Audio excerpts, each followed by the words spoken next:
Riguardo i parcheggi a Vicenza, uno dei grandi temi di cui stiamo trattando e soprattutto nel centro storico, la carenza dei parcheggi, oggi trattiamo quello che è il Park Santa Corona, quello dove oggi c'è un soppalco metallico che serve a raddoppiare i posti che c'erano a raso prima. Bene, questo soppalco l'ho fatto io oltre 20 anni fa ed era provvisorio perché auspicavo invece quello che è la risoluzione del problema di Santa Corona, ovvero l'interramento di tutti i posti auto, 400 posti auto, al servizio sia dell'utenza pendolare sia anche della residenza, in modo da far sì che tutte le residenze attorno possano avere un posto auto sicuro, e questo vuol dire anche valorizzare gli immobili del centro storico, perché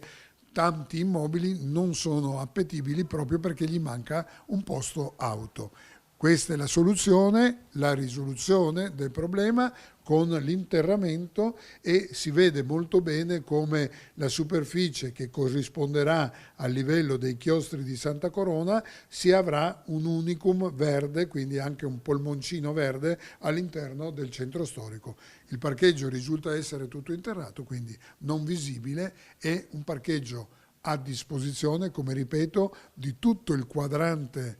est del centro storico, ma di più risolverebbe contemporaneamente anche il problema del parcheggio antistante il Palazzo Chiricati, che scomparirebbe perché inglobato all'interno di questo contenitore.